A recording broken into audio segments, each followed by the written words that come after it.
What is up, Star Wars fans? This is Darth Watts, and in this video, I cannot believe that we are already on New Year's Eve, and we are going to be talking about every Star Wars show coming in 2026, including the Mandalorian and Grogu movie, which is set to come out in May.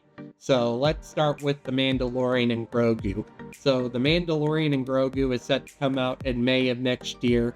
It's going to be the first Star Wars film to be coming since 2019's The Rise of Skywalker, and it's going to be a big opening night. There's going to be a lot of people, and I think that I don't expect it to make a huge box office like The Force Awakens did, but I expect to make it to a decent amount in the box office, and I expect it to be the big comeback for Star Wars when everybody returns to theaters to watch the next Star Wars film come out. And The Mandalorian and Grogu is a better option than the Charmin Obaid-Chinoy Star Wars movie. And I think right now, for any sequel era Star Wars films that has to do with sequel trilogy characters, now is not the time for it.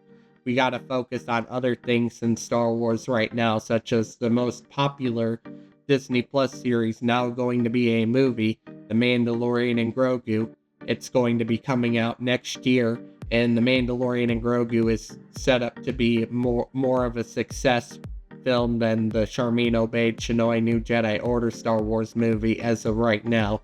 So I think it's a wise decision, and the fact that there is no script completed yet for the Charmin Obaid-Chinoy New Jedi Order Star Wars movie, and struggles with writing the film, I think right now is just not the best time for a Star Wars film like that. And The Mandalorian and Grogu is set to be a huge success. So The Mandalorian and Grogu is going to be about Din Djarin and Grogu and their adventures as they work for the New Republic. And there is a huge opening scene leak where in the opening scene, and now I'm getting into spoilers, so I would go ahead and skip ahead if you don't want any spoilers for the upcoming Mandalorian and Grogu, because this could be potential spoilers. So in the opening scene, we see Din Djarin and Grogu, and there's a huge fight scene, and the fight scene is where Din Djarin gets his helm destroyed that we saw at the end of The Mandalorian Season 3. And we also see a rescue of Rada the Hutt, which that is an old leak, but that's not going to be the entire plot of the film. This film is set up to be a much bigger film than we anticipated, and it's going to be at least a 2.5-hour film to make a realistic prediction, maybe even a little bit longer, especially because of everything that happened in Disney and Lucasfilm's last-minute decision to do the Mandalorian and Grogu film. Although Jon Favreau has said that the Season 4 and the Mandalorian and Grogu are separate. So what I'm guessing is that Jon Favreau either took the final part of the season, made that into a movie, or took some aspects, some parallels from the season to write into the Mandalorian and Grogu film. But the Mandalorian Season 4 and the Mandalorian and Grogu are two separate projects. And Jon Favreau says that it all depends on how well the Mandalorian and Grogu film does. And the Mandalorian and Grogu film, if it does successful, there is a possibility that we might see another season of The Mandalorian, either leading up to the events or picking up after the Mandalorian and Grogu left off, which I think leading up to the events of the Mandalorian and Grogu is more of a realistic prediction than having the Mandalorian Season 4 pick up where the Mandalorian and Grogu left off. We see that Din Djarin gets a new Razor Crest, and that's also a reason why I'm saying that.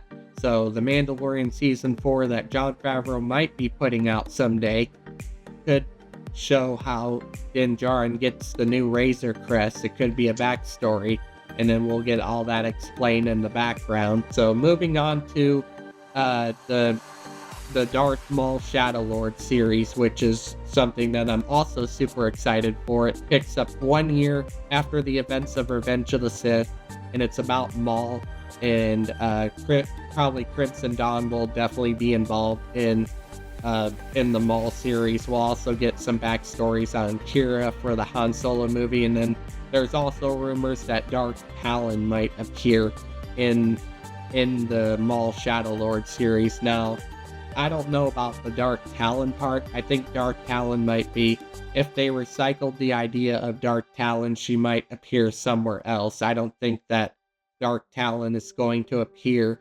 in the Maul Shadow Lord series like a lot of people are anticipating.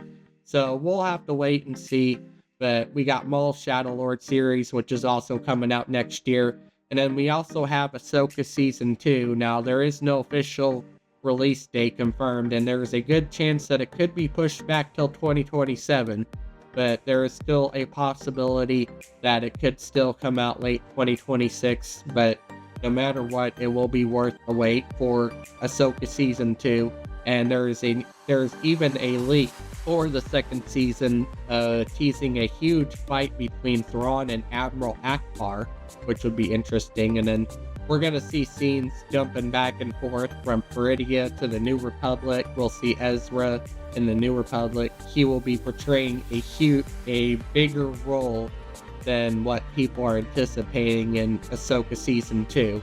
And then we're also going to see Balin's Skull and learn about Balin's Skull and what he's up to. And we're going to see a huge connection to the Clone Wars series that features the Mortis gods. So that's going to be very interesting to see in Ahsoka Season 2. And then we also have Star Wars Visions. We have the Ninth Jedi coming out, and it's going to be very interesting as what some people are anticipating on. But that's all that I know is coming out as far as on screen for all of the Star Wars projects that is coming out next year. But anyways, that's all I have to say for this video. Do make sure to smash a like, subscribe, comment, and I will catch you all later in another video.